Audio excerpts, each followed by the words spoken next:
Om Sadashiva Samarambam Shankaracharya Madhyamam Asmadacharya Parintam Vande Guru Paramparam Ishvaro Guratmeti Murtibeda Vibhagne Vyomavda Vyapta Dehaya Dakshinamurtaye Namaha Sarva Vedanta Siddhanta Gocharam Tamagocharam Govindam Paramananda Sadguru Pranatosh Maha Om Shanti Shanti Shanti.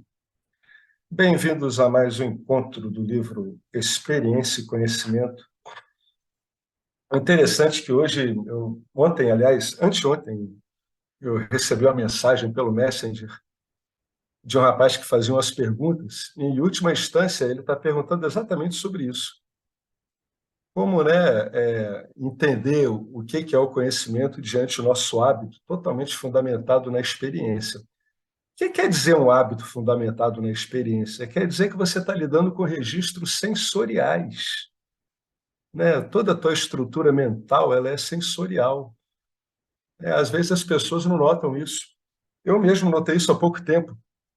Em qualquer registro experiencial que eu tenha, mesmo que ele seja abstrato, incognoscível, impossível, ele está baseado no registro sensorial. O Vedanta tem até umas histórias, né? Tente imaginar algo que é absolutamente irreal. É um coelho com chifres. Mas olha como isso é baseado na sensorialidade, né? Como é baseado na entrada sensorial da visão.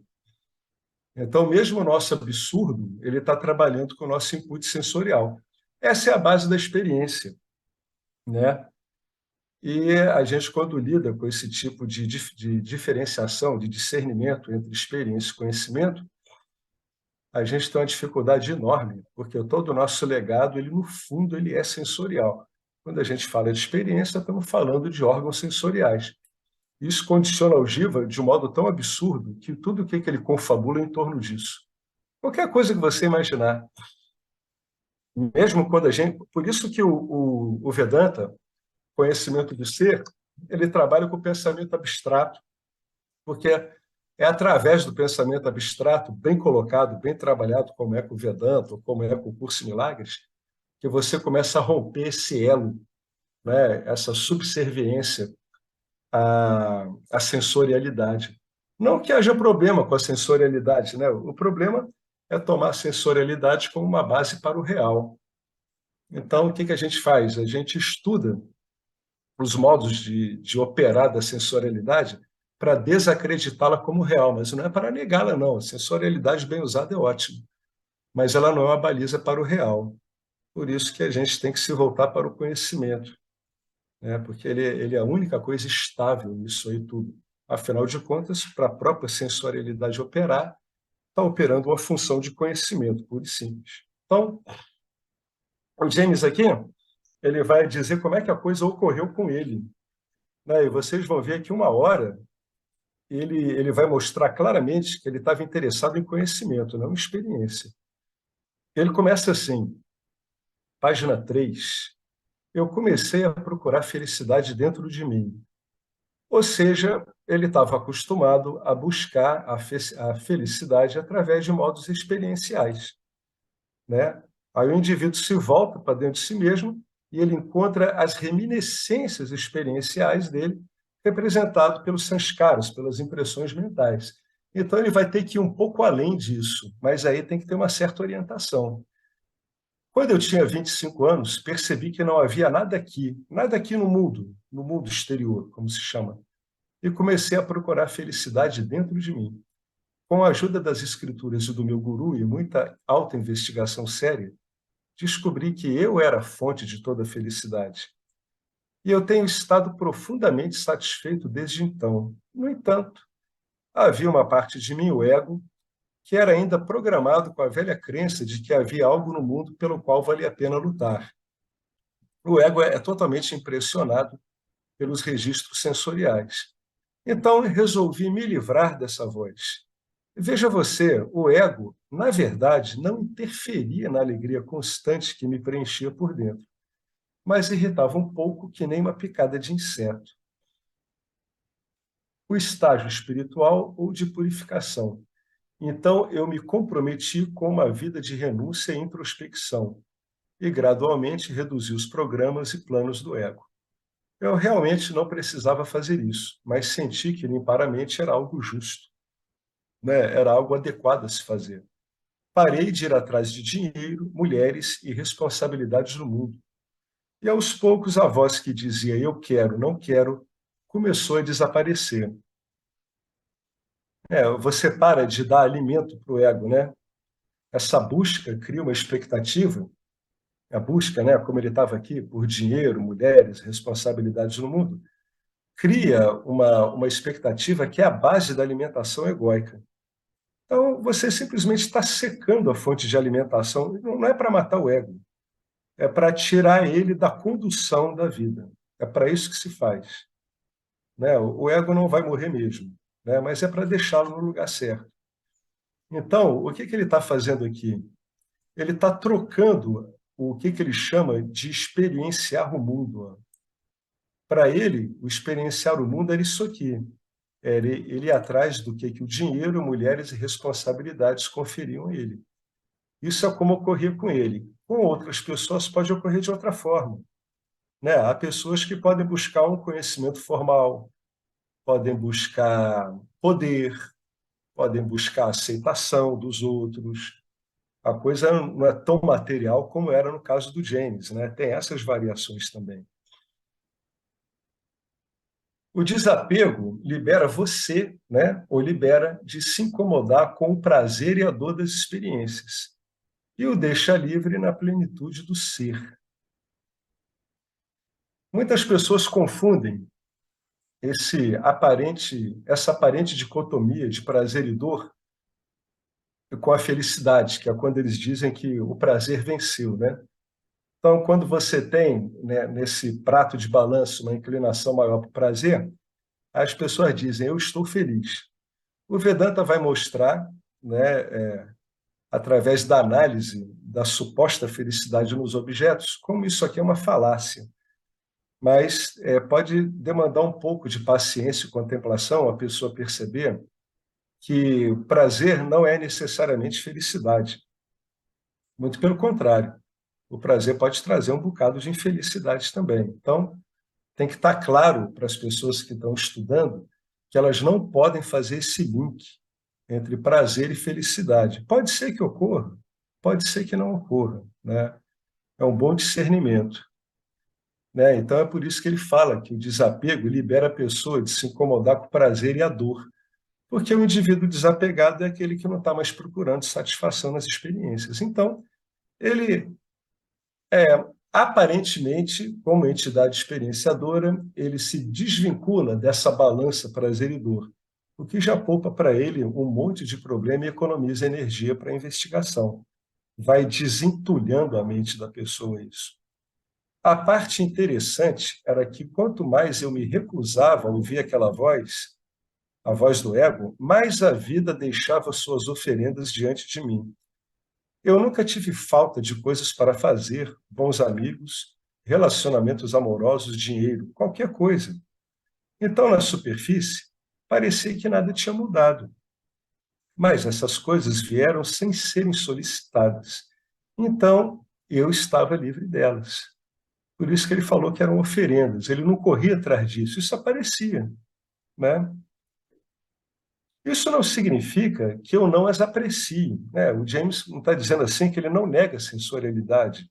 Ele não é contra ter prazer na vida e nem evitar os momentos de dor. Isso é normal. Tá? Não significa que eu não aprecie isso. Né? Ele está vivendo como associado a um jiva, então não tem problema. Eu usufruí de todas essas oferendas plenamente. Esse é que é o estado de desapego e renúncia. Eu poderia ficar naquele estado e ainda aproveitar o mundo, porque eu sabia que a felicidade que as coisas pareciam ter vinham de mim, né? A felicidade vinha dele, ele já sabia disso. Ele já estava devidamente orientado, já tinha investigado o suficiente para saber que a felicidade não é inerente aos objetos.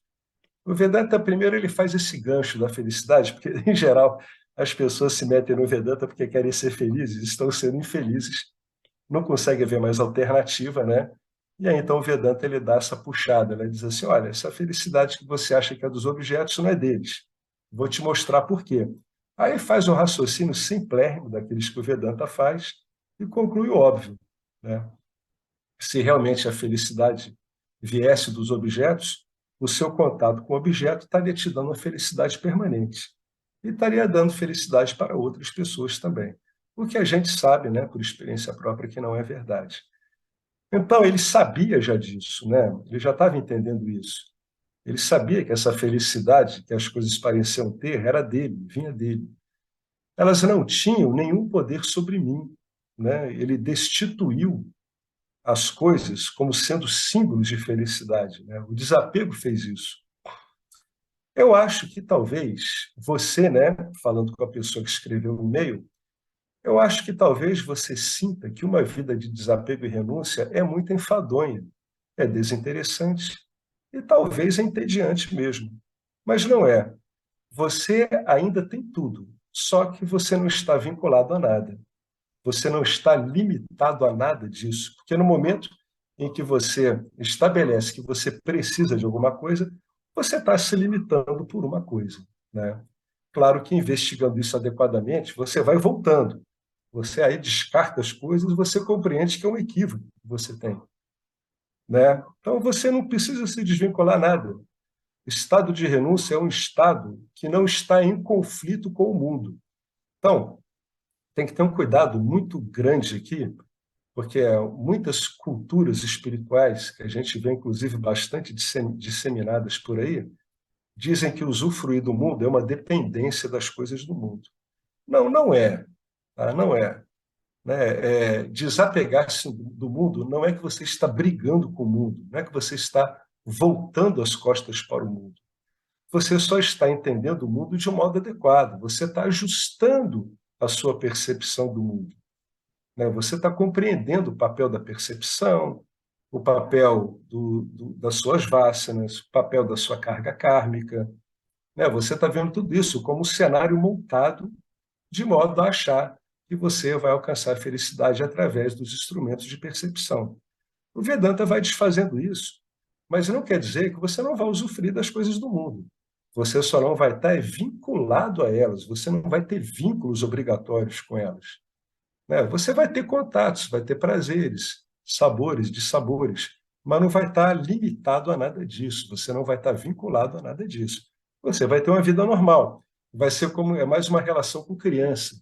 Vocês já viram como a criança lida com os bonequinhos, como lida com os brinquedinhos? Ela vai lá, passa um tempo com eles, enjoa, esquece, deixa para lá. Dali a pouco ela está com outro, né? Ela não fica carregando aquela herança nas costas dela, né? Ela vai lá, pega um, solta, usufruiu. Dali a pouco aparece outro, ela usufrui também. A criança mesmo, assim, né? Uma criança mais saudável, ela não carrega coisas, ela não estabelece vínculos, né? Ela usufrui sem estabelecer vínculos. Uma das imagens mais interessantes é as crianças fazendo castelinho na praia, né? De areia, depois vão lá e destroem tudo. Ou seja, a verdade é que elas não estão nem aí. Elas estavam curtindo fazer o castelinho. O castelinho foi feito, chute o castelinho, vamos fazer outro, né? Tem até um ritual budista que é assim, né? Às vezes os monges constroem uma mandala elaborada durante um ano, dois. Aí, em coisa de uma hora, eles desmontam aquilo tudo, para desespero dos visitantes do templo. Os monges rindo e os visitantes desesperados, porque ele vê aquele primor sendo desfeito. É esse vínculo que ele está fazendo, né? Que ele está mostrando aqui. É um vínculo leve, ele não está obrigatório, né? Você lida com as coisas do mundo. É importante que esse desapego, renúncia do mundo, não quer dizer conflito com o mundo. Então, se você estiver em conflito com o mundo, olhando por esse viés de que isso é algo que tem a ver com o desapego, então você precisa investigar um pouquinho mais de delicadeza, para ver que não é assim, né? O Vedanta não briga com nada, né? Ele não briga com o mundo manifesto, até porque o mundo manifesto é você. Não é? Então não vai brigar com você, né? Não é você brigando com você. Então ele está dizendo aqui, ó, renúncia e desapego são estados de espírito, né? Mediados fundamentalmente por quê? por uma boa compreensão, né?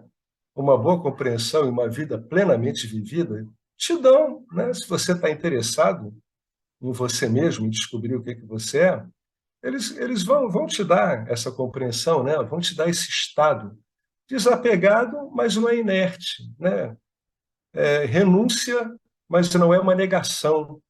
A gente tem que ter cuidado um pouco com essas imagens, né, de santos, especialmente da tradição ocidental, onde tem uma mortificação do corpo muito forte, né, perpetrada aí pelas crenças católicas nos últimos 1000 anos, né, 1500. Então, renúncia e desapego são estados de espírito. Renúncia e desapego não tem nada a ver com as situações pelas quais uma pessoa passa no mundo exterior, né? Não tem nada a ver, são estados de espírito. Vamos dizer, né, que é um estado mental, é uma compreensão, é um corpo sutil muito bem orientado por um discernimento muito bem estabelecido, né? Dá para viver assim? Lembra quando Jesus dizia: você vai viver nesse mundo como se não fosse desse mundo? É isso que ele está querendo dizer, né? Você não pode se esquecer que Jesus gostava de uma ceia, que ele transformou água em vinho, então ele sabia o gosto das coisas, né? Ele não estava brigando com nada, né? Ele ia lá, comia peixe lá com os discípulos dele. Uma coisa é você usufruir, a outra é você achar que você precisa usufruir. São coisas bem diferentes, muito diferentes. E como é que a gente chega a isso? Por compreensão. Compreensão, se tiver alguma vássara mais agarrada, aplica o Karma Yoga e vai funcionar muito bem. Ele vai botar a expectativa do teu ego na posição adequada. Alguém quer comentar alguma coisa sobre esses trechos que a gente leu? Eu vou chamar de novo a atenção. Muito cuidado, tá, com isso. Renúncia e desapego. Não é para guerrear o mundo. Eu já entrei em guerra com o mundo. É uma das coisas mais inúteis que um jiva pode fazer é lutar contra o mundo. É totalmente inútil. Invariavelmente, ele vai perder. Então é melhor ele compreender, né? Diga, Henrique. Oh, tudo bom, né, Alex? Opa, tudo bom? Diga. Eu acho que essas duas palavras, eu vejo isso muitas vezes usada de uma forma indistinta, né? Renúncia e desapego. Para mim, são duas palavras que significam coisas diferentes, né? Uhum, A renúncia, digamos, em algum momento, no início desse processo de discriminação, é necessário, né? Você tem que renunciar, embora você está querendo, né? Porque tem que aplicar um discernimento, por exemplo, de repente, o que você está desejando é adármico, então não é possível fazer, né? E o desapego, para mim, é uma outra coisa diferente, no sentido de que isso vem como consequência natural de um entendimento. Então você não tem que renunciar mais. Já não é uhum, necessário renunciar mais. Eu vejo muitas vezes utilizar esses dois termos, porque renúncia, como eu falei, em meu entendimento, né, pode ser outro, é algo que eu me obrigo a fazer. Que isso uhum, no processo a gente sabe que é necessário no começo, às vezes são passadas muito duras, né? Mas uhum, depois o objetivo final, e eu percebo isso, é que o desapego vem naturalmente por esse entendimento, então você não é um esforço a ser feito, né? Porque você já entendeu que isso não te leva a nada, né? E uma outra questão também, que também eu vejo muito, né, que eu concordo, no sentido de que tem prazer, que não tem por que você renunciar, você não deixar de curtir e mais. Mas, quando você começa a entrar nesse entendimento mais, digamos assim, mais completo, esse negócio de prazer também começa a, a, a ficar completamente relegado para trás, né? Você não se, não, você tem que, né? Não sofre, ou seja, eu acho que todo isso, por isso, por exemplo, imagina um Ramana, vamos ter um exemplo, né? Não é bom, eu nunca gosto muito de tomar exemplo como Ramana, porque Ramana é uma coisa pois é. fora da curva, né? Mas, por É. exemplo, o Ramana, ele estava dizendo, eu tenho um prazer, que prazer legal esse aqui, vou curtir. Eu acho, né, que esse processo também vai se diluindo, né, nesse sentido, né?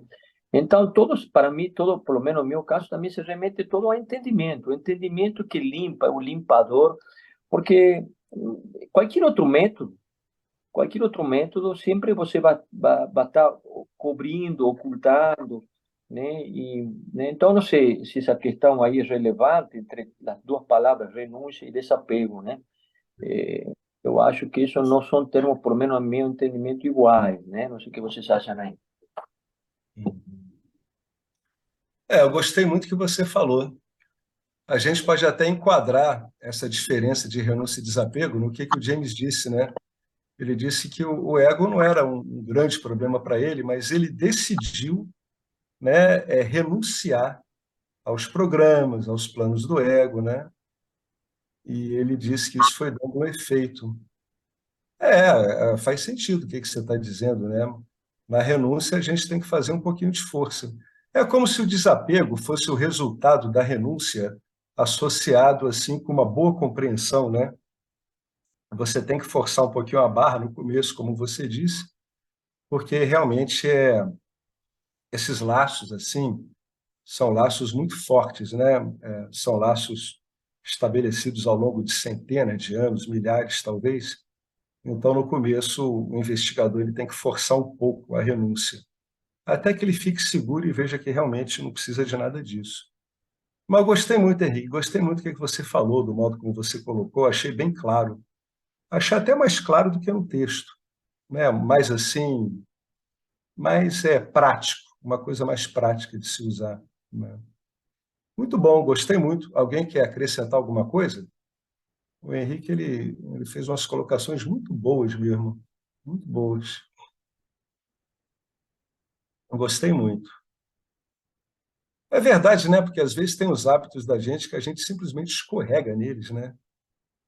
Tipo a casca de banana que você vai escorregar sempre. Então tem que ter uma renúncia, né? Num determinado tempo, aquilo você realmente não toca naquilo que está te perturbando mais, até ver que realmente não é uma questão que pegue mais, né? Que continue te prendendo mais. Muito É, bom, muito nós bom. temos estudado bastante, eu tenho notado, quando o doutor Martanana diz, a renúncia em relação à autoignorância, né? Ela está muito ligada a Hum, isso, né? É, Se renunciar à autoignorância. E tudo que você puder renunciar, à autoignorância. né? Renunciar a se ver como um jiva, né? Tudo que está ligado nisso daí, tá? É. E o desapego eu vejo muito como ligado às expectativas, né? Eu ia falar essa palavra, é mesmo. Então, sim, pelo que eu tenho estudado, eu acho que tá muito ligado a isso aí. É. Então, e aí a outra questão, a questão de estar vinculado ou não, né? Aí cai naquela expressão que as pessoas, principalmente o pessoal que está mais novo no grupo aí, que quer saber o que é uma mera preferência, às vezes as pessoas perguntam tal. Que é isso, né? É não vinculado, né? Você faz uma coisa, Uhum. você continua tendo os seus gostos, é, é natural, né? Você ter gostos de giva, né? Mas é uma mera preferência, no sentido de você não estar vinculado. Se rolar, rolou. Não rolar, tá ótimo também. Segue o jogo. Uhum. E É. uma coisa que também não acho esse negócio de renúncia, a renúncia, só pela renúncia, não funciona. A É. renúncia tem que estar acompanhada com um processo cognitivo de entendimento. Pois se você renunciar, tenho que renunciar porque tenho que renunciar, não posso fazer porque não posso fazer, né? Ou seja, renunciar na porrada não, não funciona. Pelo menos comigo não funcionou. É. Funcionou aplicando o conhecimento, o ensinamento Vedanta, e aplicando, sendo constantemente aplicando. Ou seja, renúncia por renúncia, vou renunciar por renunciar, também não funciona. Pelo menos no meu caso. Vou renunciar porque não posso fazer, porque não sei o quê. Então, sempre aplicar acompanhada, né, de um raciocínio, né, fundamental. né, raciocinar, né, sobre isso. Por que não? Não, não por isso, por isso, por isso, porque por aquilo. Eu sei que a felicidade não está nos objetos, então não vale a pena. Então, todo esse é um processo que a renúncia tem que ser, em definitiva, eu acho que todo processo tem que se acompanhar por um trabalho de entendimento, forçar o entendimento, forçar a compreensão. Então, eu não sei, só vejo assim um pouco assim, né? O que você falou tem a ver com o que o Marcelo falou sobre o Paramartananda. O que você está querendo dizer é situar a renúncia num contexto maior do autoconhecimento, né? O que quer dizer que você está renunciando à sua autoignorância. Exatamente o que o Marcelo botou. Renúncia por renúncia não faz sentido, vira uma penitência sem fundamento, entendeu? Então, quando a gente situa no contexto do autoconhecimento, o renunciante é aquele que está renunciando à sua autoignorância. Ele está se abrindo, está dizendo, realmente eu estou renunciando a ficar me identificando como um jiva e que tudo que isso acarreta. Aí também tem a ver com o que você está colocando aí, Henrique. Porque senão a renúncia vira uma penitência, então dali a pouco a pessoa está lá se dando chicotada, entendeu? Ou furando a perna com prego. Então, fica uma coisa meio doida, né? Um circo assim de horrores. Então, tem que ter realmente um contexto para que a renúncia funcione, é verdade. Bom, um complementa o outro, né? Ficou muito bom isso aí. Poderia É, até. Oi. eu queria também complementar numa coisa, Alex, porque quando eu comecei a estudar Vedanta, eu Hum. assisti um vídeo do James e que falava sobre o desapego. Aham. E até então eu não conseguia, falava, nossa, eu tenho que desapegar, e até ver esse vídeo, né? Uhum. De que isso que o Henrique está falando, né, dessa questão cognitiva para essa palavra, do significado que é esse desapego, porque o significado para mim de apego era, nossa, sou muito apegada às coisas, tenho que me desapegar das coisas e isso é um É. sacrifício. E quando Aham. o James trouxe nesse primeiro vídeo que eu vi dele, eu estava começando o Vedanta, e aí ele falava, né, sobre essa questão muito cognitiva, que para mim que fez sentido, que na verdade os objetos não tinham valor, né? E que eu estava tentando me completar, né, com algo que porque eu tinha um senso de incompletude e aí eu precisava me apegar a algo, né? E aí quando eu compreendi, caramba, não está no objeto, né? É. Então não tenho por que apegar, porque ele não vai me completar. Numa questão cognitiva, não virou mais um esforço, virou uma questão lógica, como se fosse assim, não tem nenhum sentido o apego. Não é que é um esforço, né? Claro que isso trouxe para uma questão cognitiva que daí vai facilitando esse não apego, né? Aí, mas É. é que eu lembrei desse vídeo do James, que Uhum. foi incrível, nessa linha que o Henrique está falando, quando a gente compreende, né? E aí faz um clique ali. Quando a gente fala clique, a gente está falando de compreensões profundas, né? Vocês já repararam nisso? Né? Eu quero dizer um clique, caiu a ficha, sempre é uma compreensão. Às vezes a pessoa acha que a compreensão ela vem com um artigo, um nome, um verbo, né? Um complemento. Não. Uma compreensão vem assim, puf, aí depois a mente tenta expressá-la.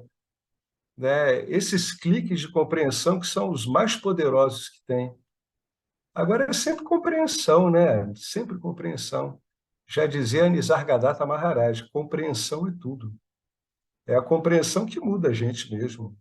Aí a gente tem vários artifícios para facilitar a compreensão, mas é sempre compreensão. Muda tudo, né, Betânia? Compreensão muda tudo. Ela situa a pessoa, aí começa a haver uma realocação de todo o sistema experiencial da pessoa, né? O corpo sutil. Em vez de ser um corpo sutil interessado nos resultados da experiência, ele começa a ficar interessado em compreender a experiência em si, como ela funciona. Né? A pessoa entende, não está no objeto isso, não tem como estar. Por quê? Por causa disso, disso, disso. Aí vem aquele clique no cara, é mesmo, sempre foi assim. Eu estava me iludindo, eu estava achando que estava nas coisas. Compreensão é tudo. O Vedanta, por isso que o Vedanta trabalha tanto o discernimento, porque o discernimento é que vai facilitar tremendamente a compreensão. Por isso que ele elabora bastante a capacidade discriminativa do intelecto, né, do corpo búdico. Por isso que ele faz tanto isso. Muito bom, boas intervenções, né? Vale até pegar isso, escrever e botar num. Alex, isso que você falou da cair da ficha, né? Ah, entendi. Tem que ficar muito esperto, porque você diz, eu entendi, mas depois volta tudo de novo. Então tem que persistir de uma forma, porque o negócio é muito na mente, né? A mente tem camadas, né? Então esse passe, eu entendi já, tá tudo certo, eu entendi. Mas depois, aí você se pega de novo pensando, né? Nessa mesma história, né? Eu chamo isso de pensamentos quentinhos. Esse Pensamento o quê? pensamento que você coloca, né? Pensamento quentinho? Acalentando, né? Ah, Isso, pensamento rapaz, quentinho. o negócio é muito bem feito, Henrique, é para pegar mesmo. O que A gente tem acontece? que, a Você gente tem que acha aceitar isso, cara, que o sistema é feito para pegar a gente mesmo. Não tem. Tem uns que são pensamentos requentados. O Giva é mestre em requentar pensamento. Parece que a maior especialidade do Giva é requentar pensamento, cara. Ele adora editar pensamento requentado. E o engraçado é que ele reedita o pensamento, ele reesquenta o pensamento, e parece para ele que é uma coisa muito nova naquela hora, né? É muito engraçado isso, cara, porque o cara é iludido de várias formas. Primeiro, ele acha que aquilo ali é novo, depois, ele não nota que ele está requentando uma coisa velha. O sistema é você? muito bom, Anda cara. O com sistema é muito micro-ondas bom. debaixo do braço, fala. O sistema é muito bom, pessoal. Tudo na natureza é espetacularmente bem feito. A capacidade de engano do Diva, ela é espetacularmente projetada, cara. É para se enrolar mesmo. Tem que estar muito atento para ir se livrando disso. Parar de ficar requentando os pensamentos velhos, né? É assim mesmo, é da natureza do sistema, é essa mesmo. Maia é um jogador excepcional, né? É uma jogadora excepcional. É por isso que o Vedanta se detém tanto em Maia. Ele sabe que ali é que está o engano, né? Por isso que ele se detém naquilo. Fica um tempão em Maia, falando, falando, falando. O Vedanta está corrigindo, é o modo da gente perceber as coisas. Isso é que ele faz fundamentalmente. Ele faz a gente compreender a nossa percepção de uma outra forma. Ele pega e transforma o teu corpo sutil num objeto de estudo. Ele diz: olha como é que o teu sistema de experiência funciona, presta atenção, porque mesmo você sabendo como ele funciona, ele vai te pregar milhões de peças, porque o jogador que trabalha com esse corpo sutil é muito bom, cara. O negócio é feito para ser muito bom. Então é isso mesmo.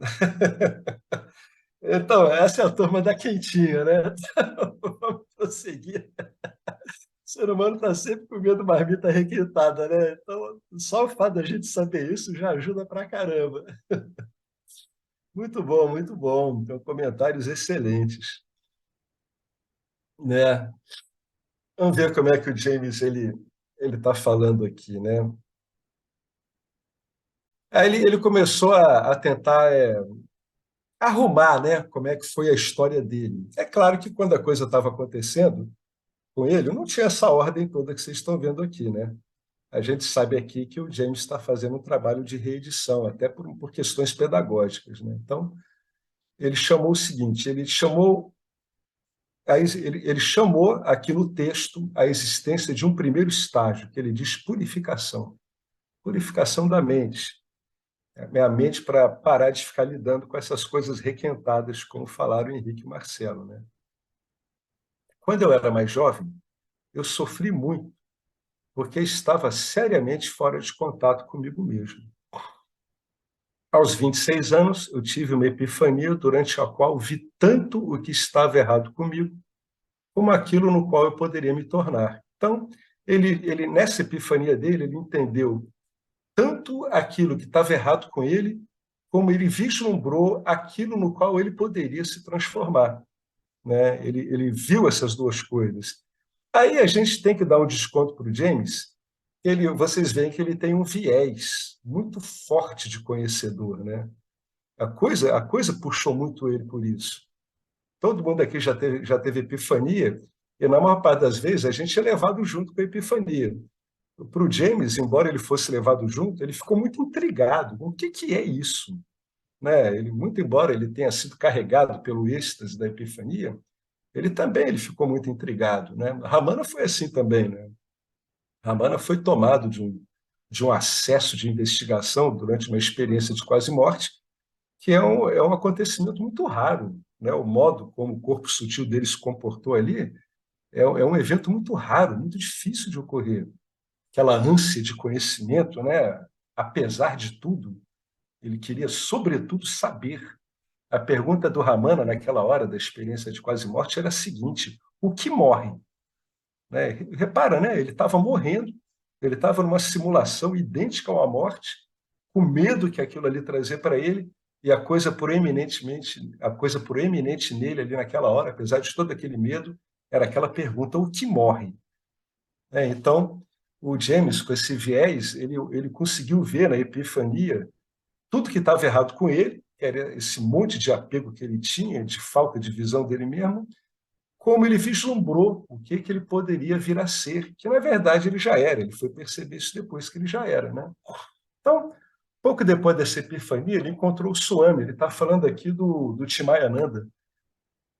Ele me mostrou quem eu realmente era, né? A consciência ilimitada, o ser, Brahman, como chamam as escrituras, e me apresentou um modo de vida. Olha que interessante. O Swami apresentou para ele um modo de viver que poderia limpar a confusão que eu tinha criado. Então, a visão do James estava muito clara do que deveria ser feito. Ele estava muito bem orientado. Era uma vida de princípios, não de paixões. Eu vou ler isso de novo. Era uma vida de princípios, não de paixões. Dediquei-me a isso, né, a esse modo de viver com princípios e não com paixões, com muita diligência. E lentamente, a coisa demora, né?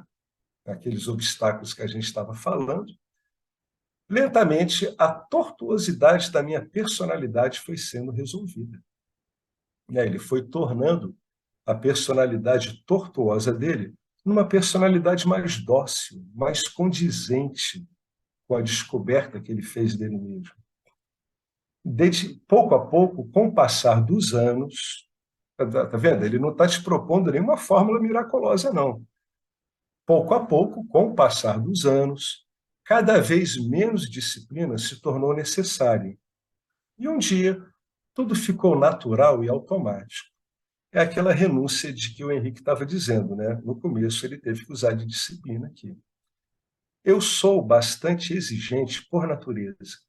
E, muito embora pudesse ter relaxado razoavelmente a minha vigilância, continuei a me monitorar e transformei as pequenas coisas que eu reparei que precisavam ser modificadas. Então, o James ele foi bastante detalhista, mesmo ele sabendo no íntimo que isso não era tão necessário assim. Essa foi a purificação que ele falou aqui. Como vocês veem, ele está falando aqui em anos, né?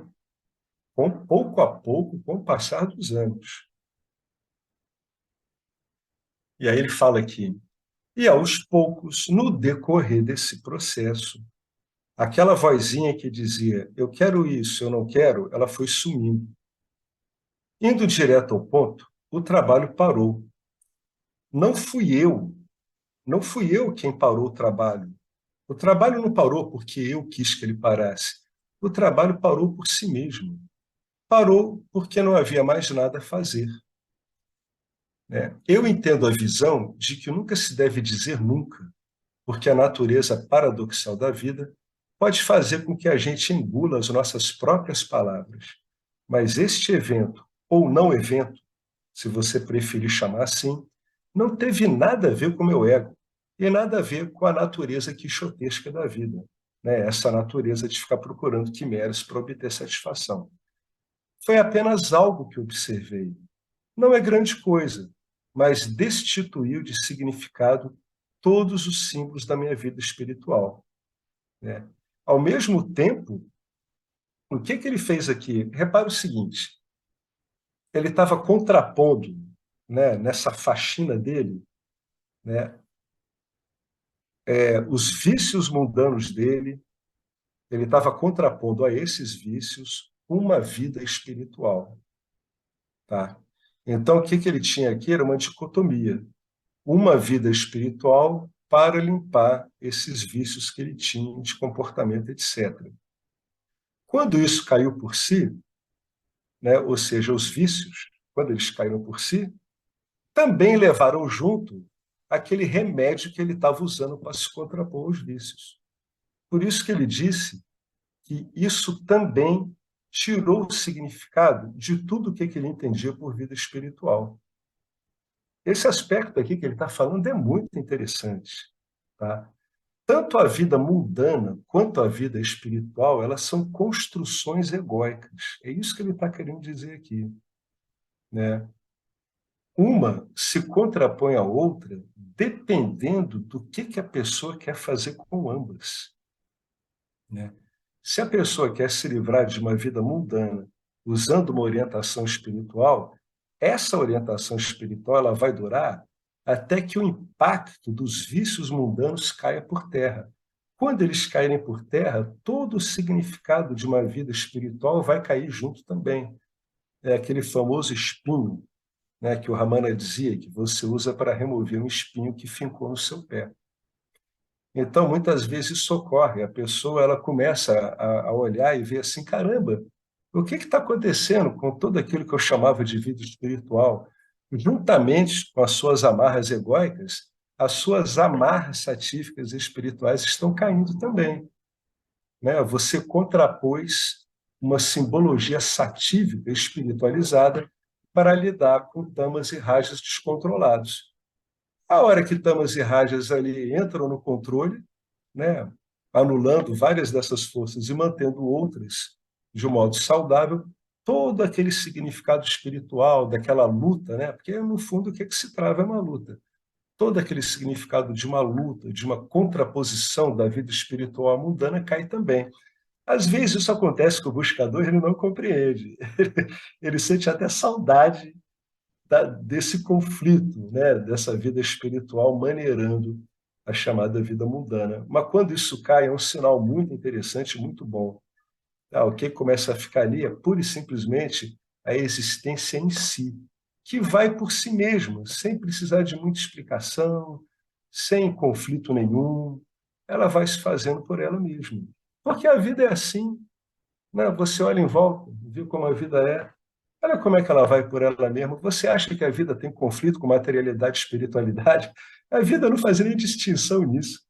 Essa distinção materialidade e espiritualidade, ela é construída experiencialmente no corpo sutil da pessoa, né? Então, quando você vai anulando uma, a outra vai sumindo também, né? Isso tem que ser compreendido para que a pessoa não fique meio estranhando aquilo, né? Ué, cadê minha vida espiritual? Aí você pergunta, e cadê aquela sua vida mundana cheia de vícios? As duas caíram, né? Aí ele escreve isso aqui, eu vou ler de novo. Ó. Não é grande coisa, né? Mas isso tudo destituiu de significado todos os símbolos da minha vida espiritual. Você vê que ele botou até espiritual entre aspas, né? É uma construção. É uma construção que ela vai dar resultado se ela estiver corretamente contextualizada. Senão fica uma espiritualidade por espiritualidade. A pessoa acaba se viciando em ambientes satívicos. É estranho a gente estar falando isso, mas aqui é um encontro de Vedanta e aqui a gente está falando de uma possibilidade de uma gaiola de ouro, né? Quando a pessoa fica completamente vinculada a ambientes satívicos. Ela só se sente bem em ambientes satívicos, ela evita qualquer outro ambiente. Isso é um vício também, né? É quando sattva vicia, quando sattva vincula também, né? Isso aqui é muito importante, viu? A gente não pode esquecer isso aqui, em hipótese alguma. Mais cedo ou mais tarde, todos nós vamos chegar a isso aqui, onde parece, né, que toda aquela vida espiritual desceu ralo abaixo. Quando ela estiver descendo ralo abaixo, é porque, na verdade, o objetivo dela foi conseguido. Olha que bacana, né? Se vocês tiverem alguma questão, aí vocês trazem.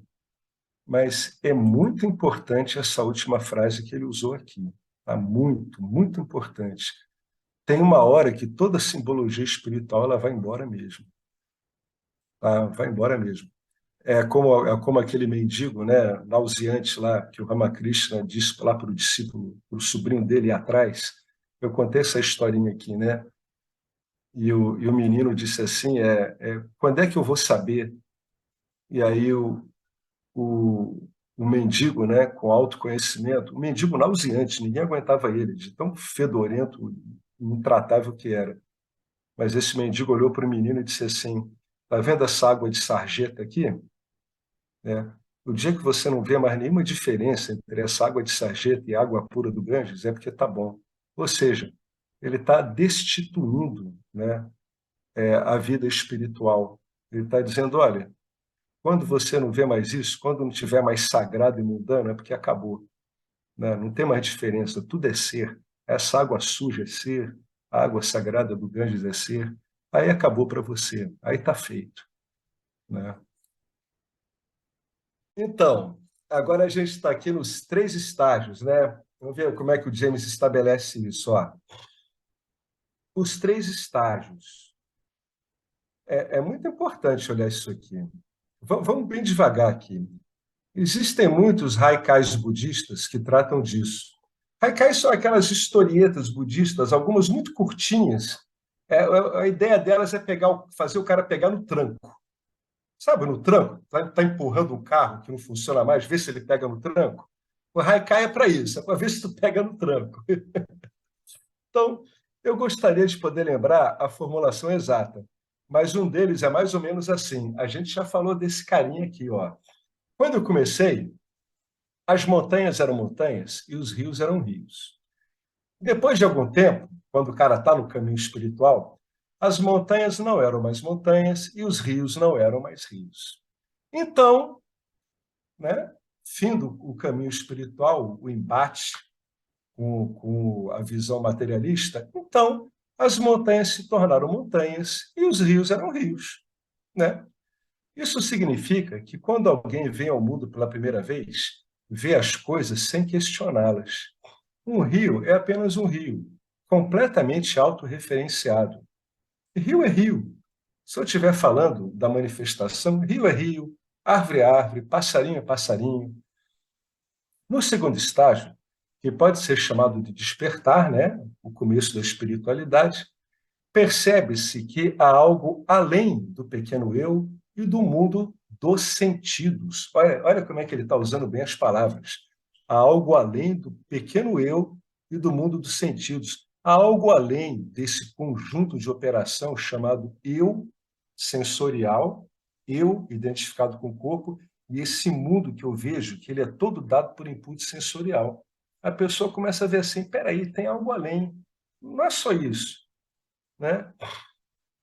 O rio ele pode funcionar como símbolo da vida, por exemplo.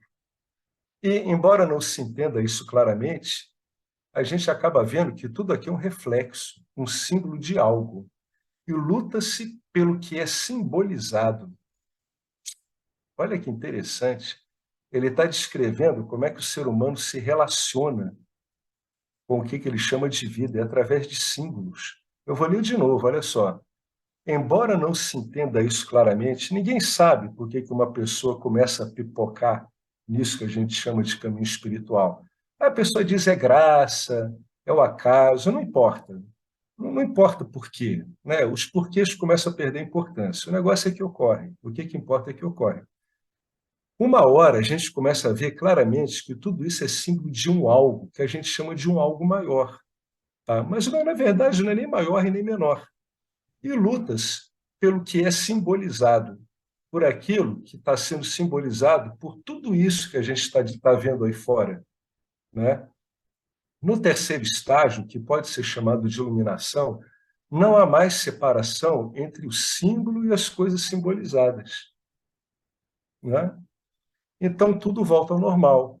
Mas não é o normal do primeiro estágio, porque você passou por um processo que o deixa com uma compreensão verdadeira, tanto de quem você é, como é a natureza do mundo.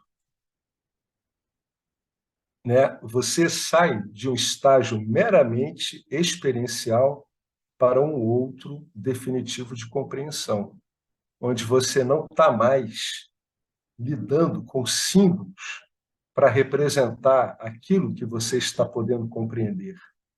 Né? A sua compreensão elimina todos os símbolos que você estava usando. Então, as coisas simplesmente podem ser o que sempre foram. O quê? Você, consciência. Você ser, você Brahman. E você nunca está limitado por nada dessas coisas.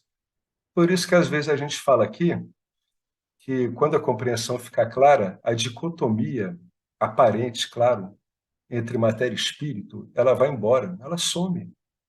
Né? Para uma pessoa que está enxergando, não faz mais sentido falar em espiritualidade e materialidade. Não faz sentido nenhum, não tem significado isso.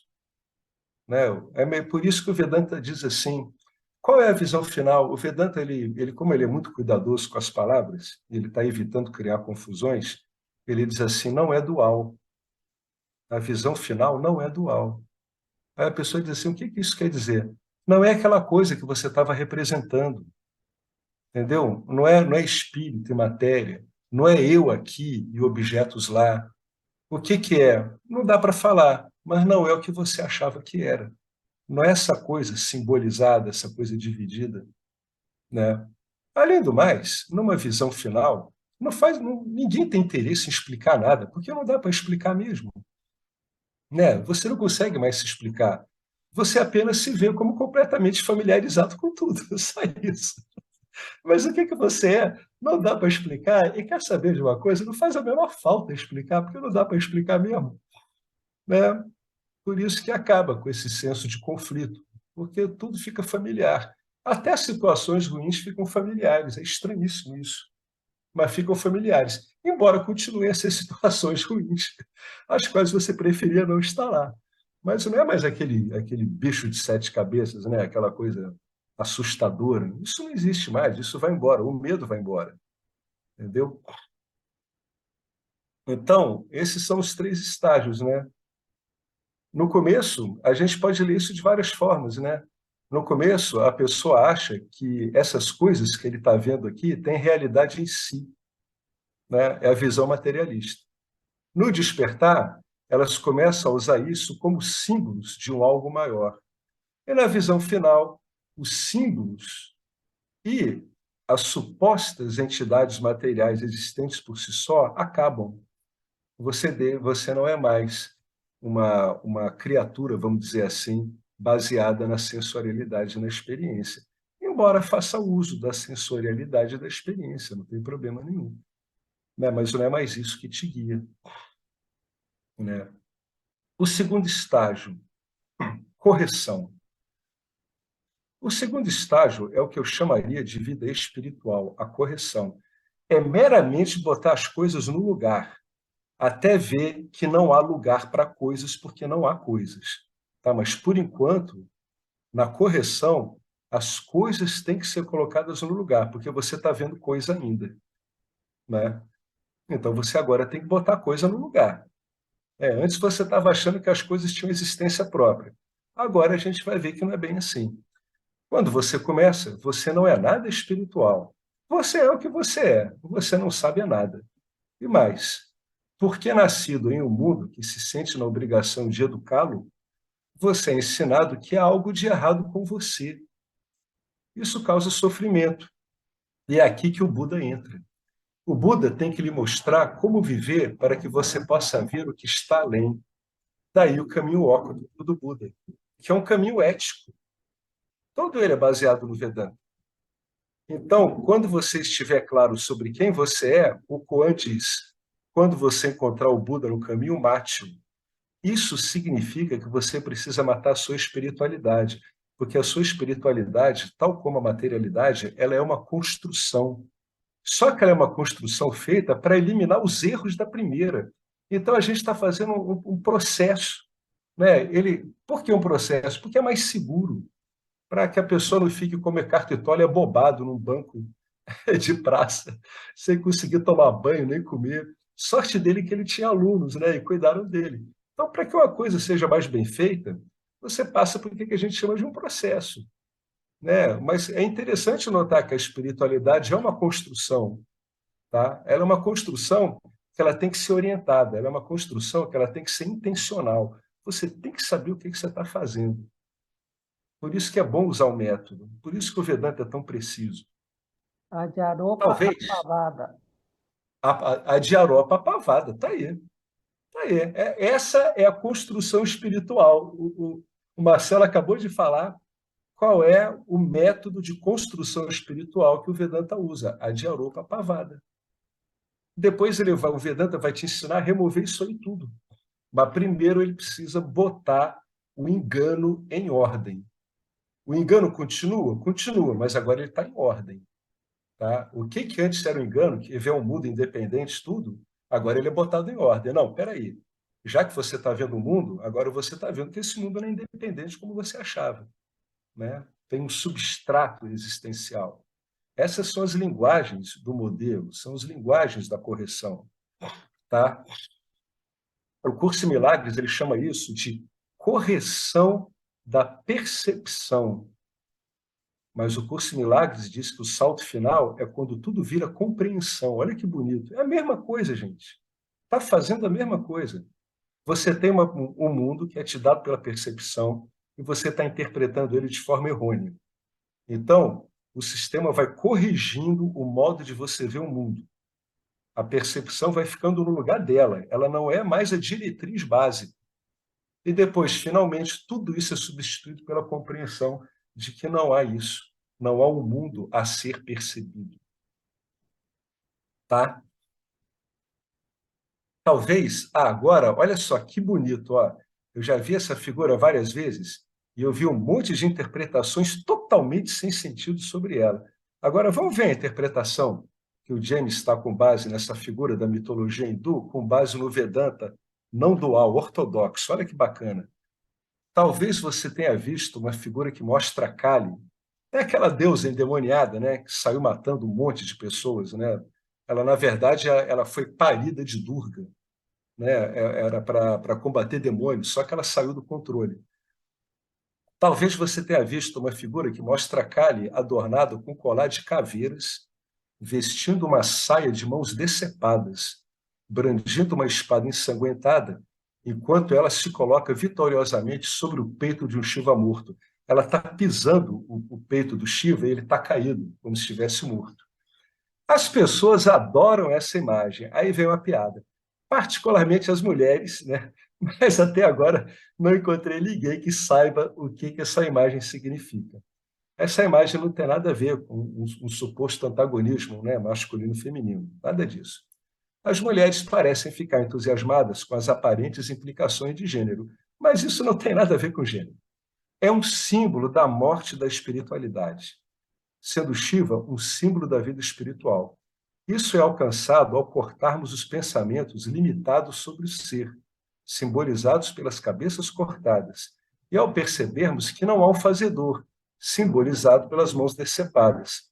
A espada é o conhecimento que permite a uma pessoa discernir entre os seus símbolos e o ser. Olha que bacana isso aqui, hein? Que bacana, que baita de uma interpretação essa, né? Aqui acaba toda a dicotomia materialidade e espiritualidade. Percebe-se que não há um fazedor, percebe-se que não há separação entre matéria e espírito, não dá nem para falar de matéria e espírito. Percebe-se que os pensamentos não servem para descrever o mundo, O mundo não é algo a você descrever, o mundo não é algo, o mundo é você. Então, porque a nossa principal função dos pensamentos que a gente dá para eles, coitado dos pensamentos, é ficar se encarregando dessa tarefa impossível de descrever o mundo, né? Mas isso é abandonado, né? Cortamos os pensamentos limitados sobre o ser, né? Isso que é a base desse parar de pensar. Parar de pensar não é que o pensamento vai embora, é quando o pensamento para de executar funções que não lhe dizem respeito. Pegar o pensamento para ficar descrevendo o mundo, confabulações, teorizações, não é algo que possa ser feito, porque, no fundo, essas coisas não existem em si, né? Eu vou ler de novo esse modelo aqui, olha, isso aqui é um símbolo, tá? Ó, é um símbolo da morte da espiritualidade, é um símbolo da morte do processo da correção. Por quê? Porque ele cumpriu o seu papel. Você não vai precisar ficar usando esse processo de correção. Isso é um processo, isso é um meio. Não é para ficar usando isso o tempo todo. Senão a pessoa fica viciada em espiritualidade, do mesmo modo que há pessoas viciadas em materialidade. São dois extremos. É um símbolo da morte da espiritualidade, sendo Shiva um símbolo da vida espiritual. Isso é alcançado ao cortarmos os pensamentos limitados sobre o ser, sobre o que somos, simbolizados pelas cabeças cortadas, esse monte de pensamentos espúrios. Tem um amigo meu, ele mora em Alagoas, ele disse que o cérebro humano é o único órgão, né, do ser humano capaz de executar funções inúteis, que são esse monte de pensamentos completamente enlouquecidos. Os pensamentos que a gente tem sobre o mundo, eles não fazem sentido nenhum. Então, o coitado do cérebro, ele consegue realmente executar um monte de função inútil, que até atrapalha, na verdade. Então, a gente corta os pensamentos limitados sobre o ser, que são simbolizados pelas cabeças cortadas. E ao percebermos que não há um fazedor, porque não existe uma pessoa aqui, outra pessoa ali, ser não é localizável. Ser, imagina uma boa analogia com o ser, para o ser, ó, imagina, o ser é uma circunferência, tá? É um círculo, cuja circunferência é infinita e ilimitada, sem limites, e existe infinitos centros dentro dessa circunferência. Essa é uma das boas analogias para a gente falar sobre o ser. Portanto, não há um fazedor, né? Não há um fazedor específico, que é o símbolo das mãos decepadas, aquele que faz, aquele que vai lá, que consegue, né? E a espada é o conhecimento, é o meio de conhecimento. A espada aqui pode ser o Vedanta, pode ser o Curso em Milagres, pode ser o caminho óctuplo do Buda, né? Pode ser o conhecimento sufi do Islã, que permite a uma pessoa discernir, a base é a compreensão, entre os símbolos que estão no corpo sutil dela, que ela está alimentando aquilo, e o que é o ser. Então, é uma eliminação do significado dos símbolos. A importância dos símbolos acaba, tá? Você pode olhar um símbolo, pode apreciá-lo, mas a importância dele vai embora. Vai embora mesmo. Ela acaba. Não tem mais simbologia para você, tá? Você é tudo. O símbolo, inclusive, é você, né?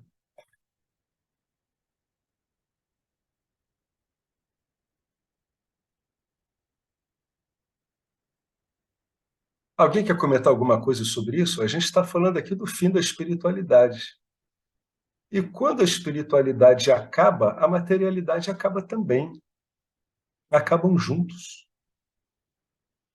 Um só consegue existir em função do outro. Quando um é eliminado, o outro vai junto. São símbolos, apenas símbolos. O homem é um ser simbólico. Toda a estrutura relacional dele é simbólica. As danças são símbolo, as pinturas são símbolo, as músicas são símbolos. Toda a estrutura relacional dele é simbólico, até ele perceber que, em última instância, a própria relação é ele mesmo, o ser. Então, você não precisa mais de intermediários para simbolizar nada, embora usufrua do símbolo, sem problema nenhum. Eu sugiro né? Às vezes eu sugiro algumas coisas que vocês, né, eu mesmo, todos, a gente fique, né, estudando essa descrição aqui dessa imagem que aparece na mitologia hinduísta, né? A Kali, né, com o pé sobre o peito do Shiva morto. É muito importante isso aqui, né? Contemplar essa figura com essa interpretação pode fazer cair fichas muito importantes. Não há o fazedor, não há espiritualidade, não há materialidade, né?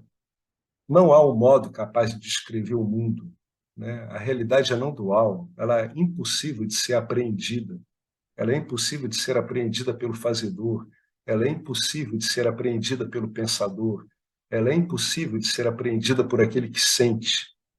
Impossível. Você apenas pode saber que você é a própria realidade e se dissolver em você mesmo. Claro que você não, seu corpo não vai se desmaterializar por aí, né? Não estou falando nada disso. Isso é pura compreensão. Mas o efeito disso na sua vida, ele é fulminante. Ele vai mudar radicalmente o modo de você olhar a sua vida, né? Então, eu não sei se eu termino por aqui.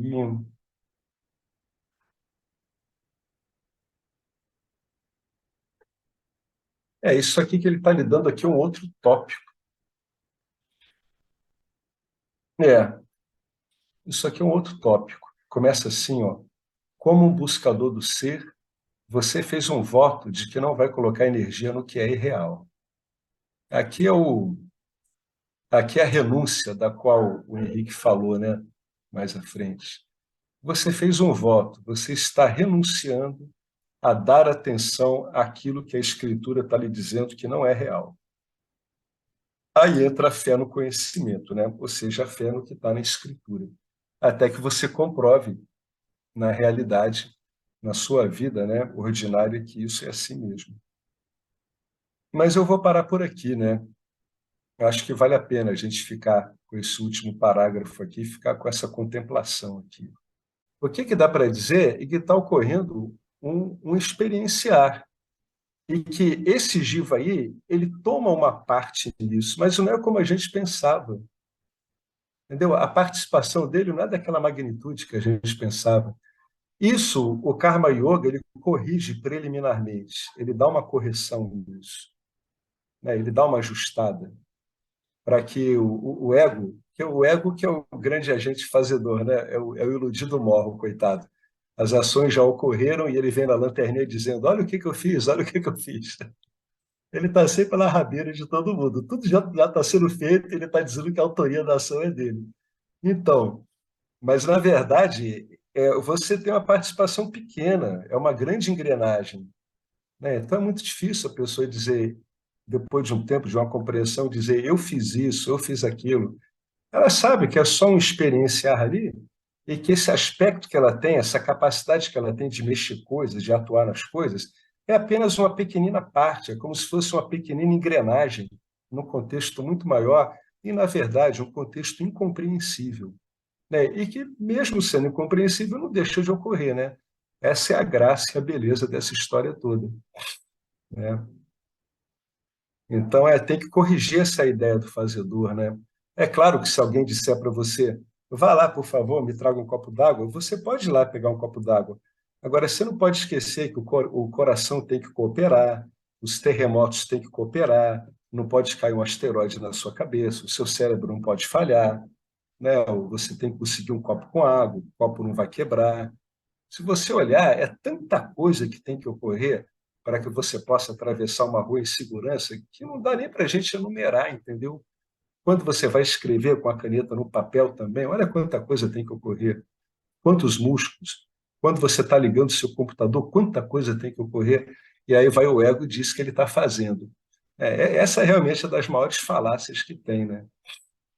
Então, tem que estar atento a tudo isso, né? Essa figura aqui, né, da Kali assassinando aqui os últimos resquícios de simbologia, que é a simbologia espiritual, Vale uma excelente refletida sobre isso, viu? Excelente mesmo. Então a gente vai ficar com essa imagem aqui, né? Uma imagem radical, mas que faz muita ficha cair, né?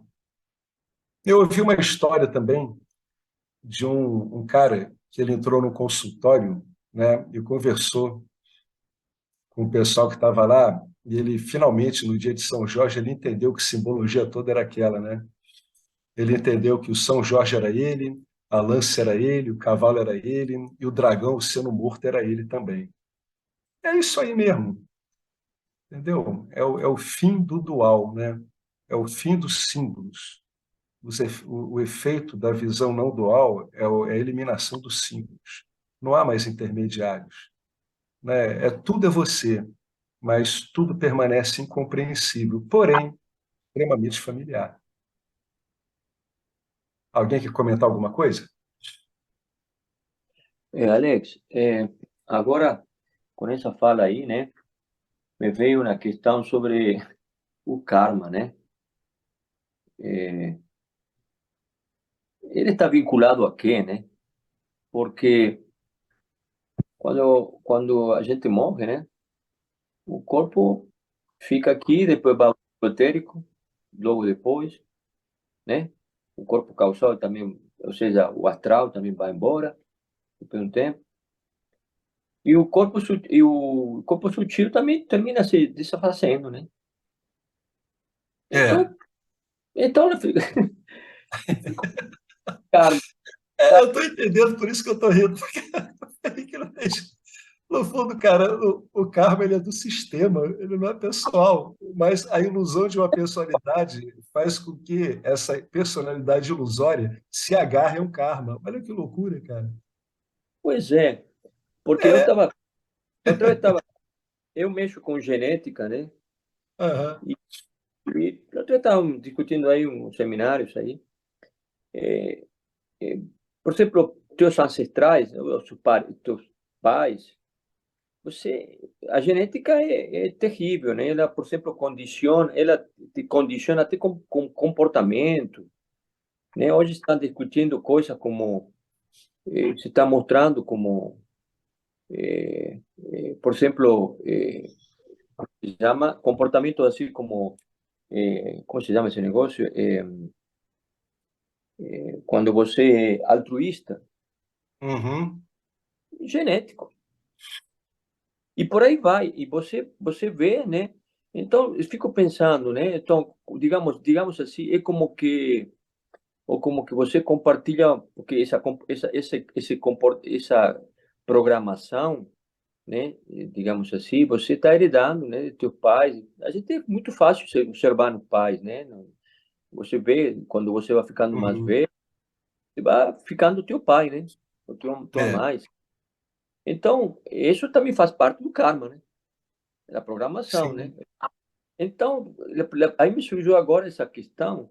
Esse karma está vinculado a quê, na verdade? Não está vinculado a... Porque o Jiva, como te falei, todo você vai, né? Depois, você sabe, você faz.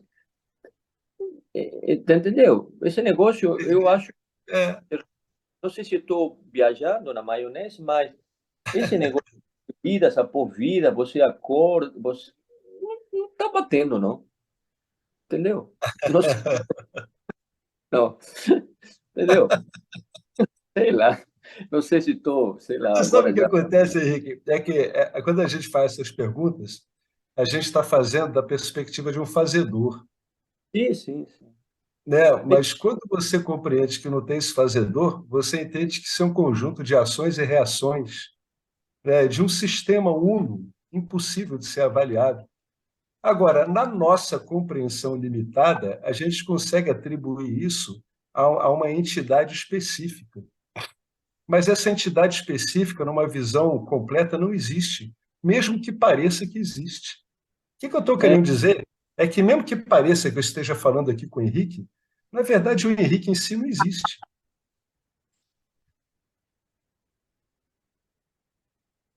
é, é. Né? Na Porque o que verdade, eu eu em mim, falar, eu em si, não existo também. Mas é, eu posso me referir a mim, aparentemente, como existindo. mas em si eu não existo. Nada que eu tenho aqui é meu. O que eu poderia chamar que é meu? Eu teria que encontrar em mim, né, uma entidade que fosse possuidora de algo. Eu posso procurar o tempo todo, não vou encontrar isso de jeito nenhum, rapaz. Então, eu entendo isso. A gente chega num beco sem saída, é onde você está. Isso é um beco sem saída, cara. Você não tem como resolver isso. O único modo de resolver mesmo esse tipo de colocação que você está colocando é você olhar ela do ponto de vista da existência que você é. Você vê tudo isso como construções aparentes. São símbolos, Henrique. Não, sim, sim, entendi. No que eu queria chegar, com certeza, eu queria chegar que esse karma, que essa ideia de karma e também que de certa forma, né, parece que aparentemente existe, né? Porque está dentro É, de ela mais. parece. É porque o karma a gente associa com a individualidade, mas na verdade não é assim também. A gente quer explicar todo, porque o karma, porque, mas também não se termina de explicar, isso é o que eu queria chegar. Dentro da É, ilusão, também não se termina de explicar, né? é, Não sei, né? o único modo de você entender karma seria um conjunto de ações e reações unos no sistema, né? O único modo. Por isso que quando tem a visão final, vem o sábio como Ramana Maharishi e diz que karma não existe. Ele está querendo dizer que karma individual não existe, porque a individualidade não existe em si.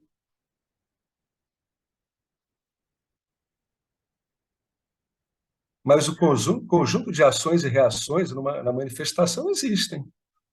Mas não sei por que cargas d'água, né, nós, consciência, nos associamos a um instrumento de experiência, que o Vedanta chama de corpo sutil, e esse instrumento de experiência, ele, através de um passe de mágica, uma coisa inexplicável, ele se coloca como centro da sua própria existência.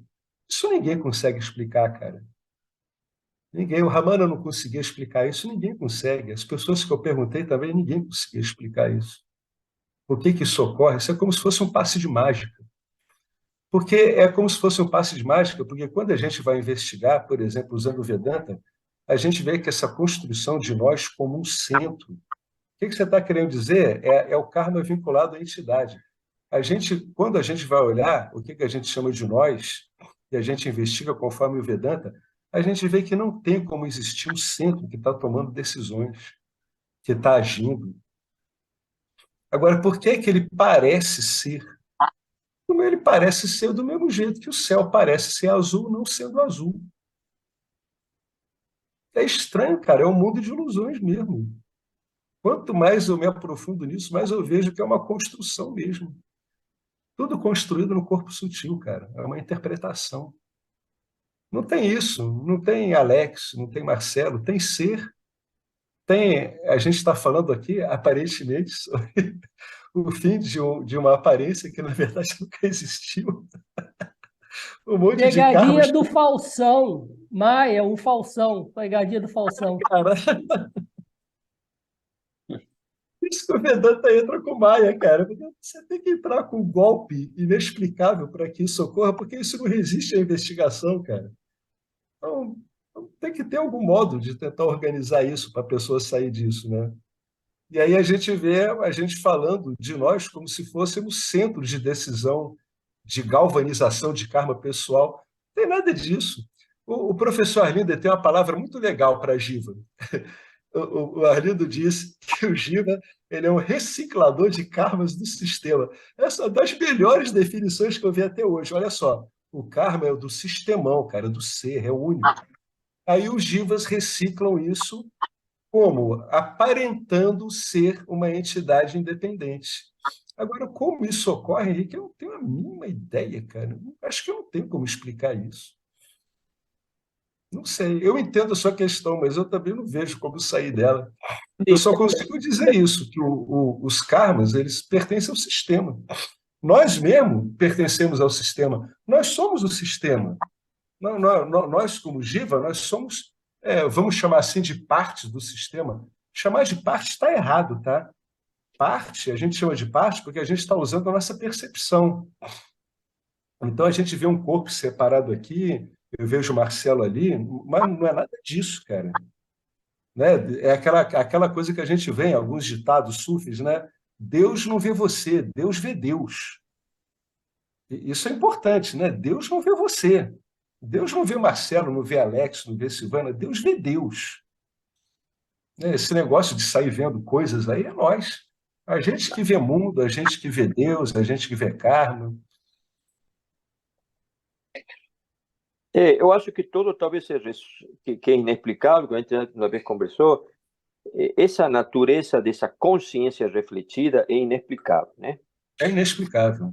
A gente fala consciência refletida, mas na verdade, o que eu percebo que essa consciência refletida, essa interface, digamos assim, né? É, Acontece inexplicável e indefinível também, né? Porque indefinível, cara. aí é quando a gente quer separar, não, e não dá para separar porque é algo inexplicável, algo fusionado, é É, algo. Então, esse negócio de consciência refletida, a gente fala muito bem, a consciência não se envolve, né? A gente fala isso, a consciência não faz nada, a consciência é, está aqui, mas não é, e não é.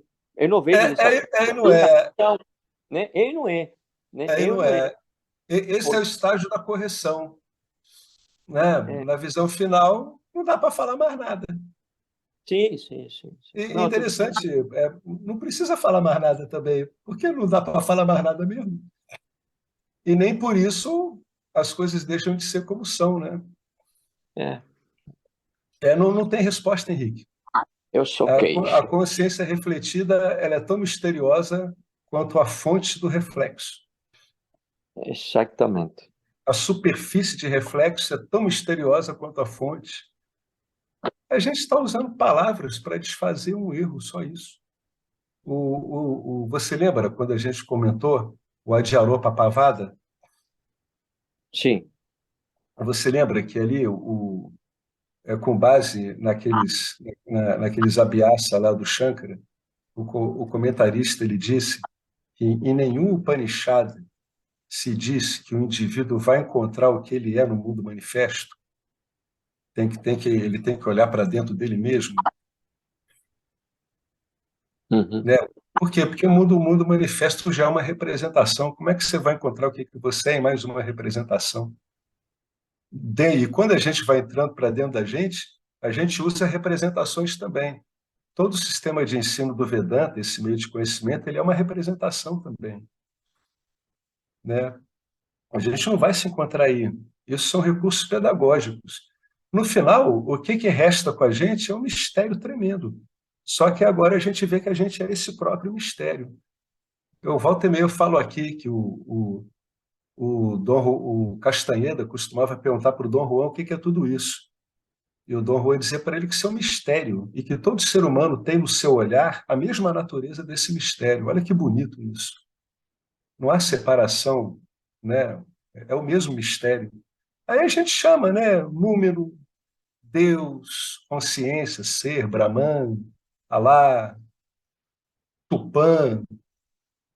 Aí eu não sei, cara. Valhalla, como os vikings, não sei. Eu realmente não sei o que te falar sobre isso. Eu acho que ninguém sabe. O que você acha disso tudo? Concordo. É isso mesmo. Deixa para lá. Né? Mas é legal ficar brincando assim, né? Mas tem que saber que Ah, são representações, mania né? que eu tenho de esse negócio, né? De inquirir coisa, né? Mas eu sei que isso não adianta, não. É. Pena, não. Mas, de repente, você encontra um modelo explicativo mais, não sei, mais acurado ou mais satisfatório, né? Mas o objetivo do ensino não é esse, não é explicar, né? Lógico. O O objetivo objetivo, da ensino não é esse. Com certeza. o objetivo do ensino é dizer que você é a realidade última e que tudo, no fundo, é realidade última. É esse que é o objetivo do ensino, né? Agora, o que é a realidade última? Aí não dá para descrever, né? Não tem como, Isso mesmo. né? That's it. Bem-vindo à sua natureza misteriosa, inexplicável e totalmente familiar, embora você não consiga falar uma palavra sobre ela.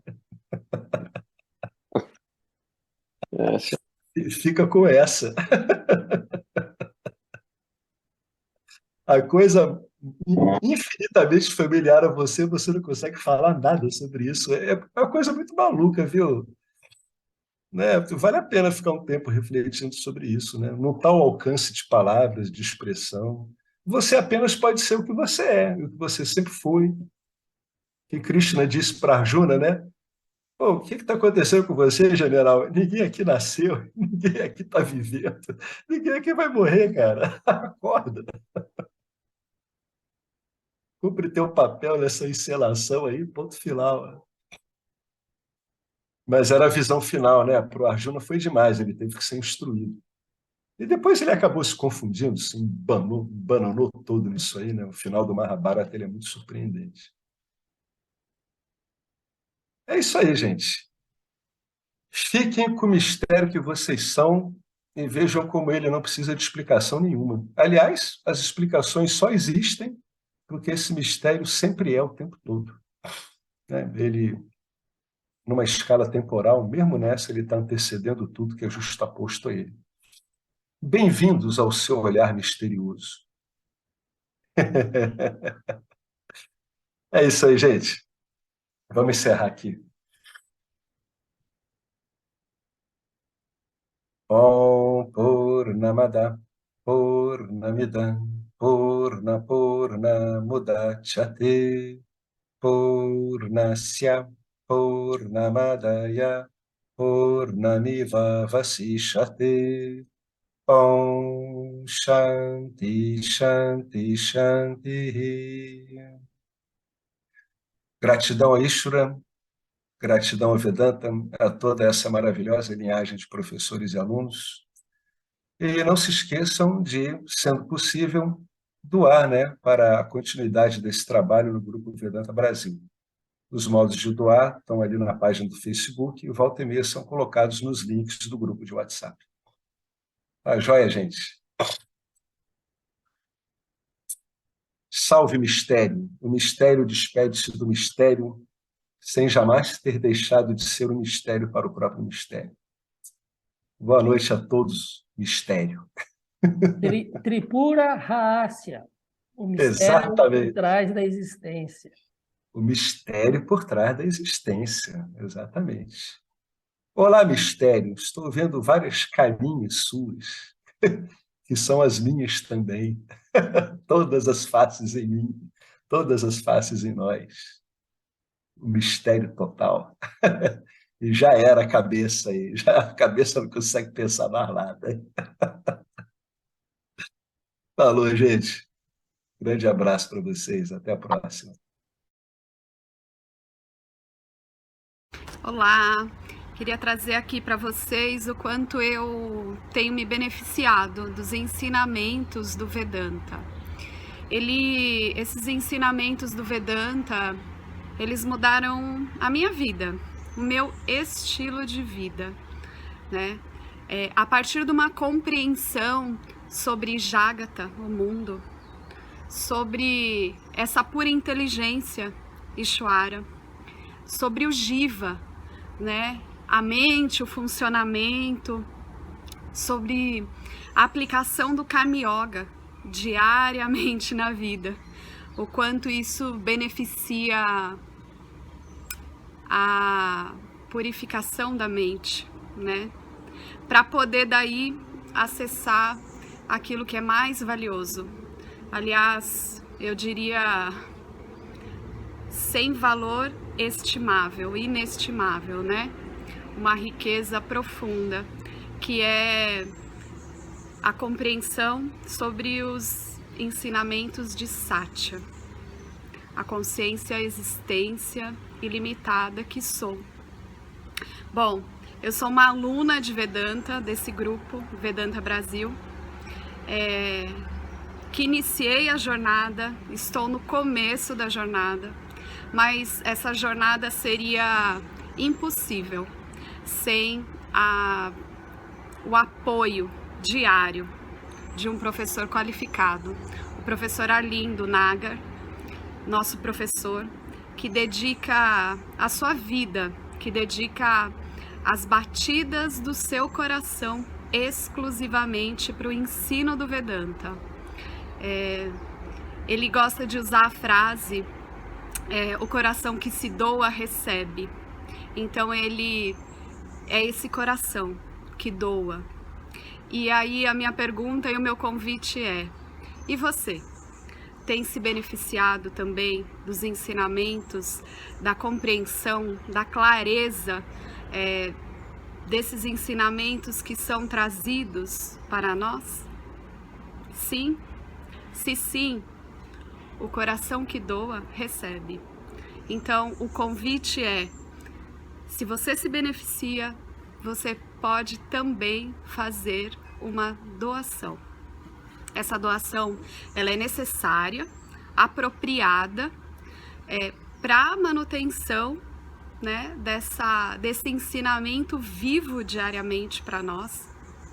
E é um convite para que a gente possa nutrir esse grupo com o dar e o receber. E se você se beneficia, tenho certeza, qualquer valor mensal é suficiente. É o valor que o seu coração sentir, mas é um valor apropriado. Bom, meu recado é esse. Eu agradeço imensamente e não tenho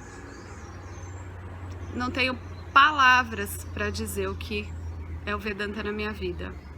Só dizer gratidão. Gratidão, Ishwara, gratidão, professor, gratidão a Sampradaya, gratidão. Obrigada.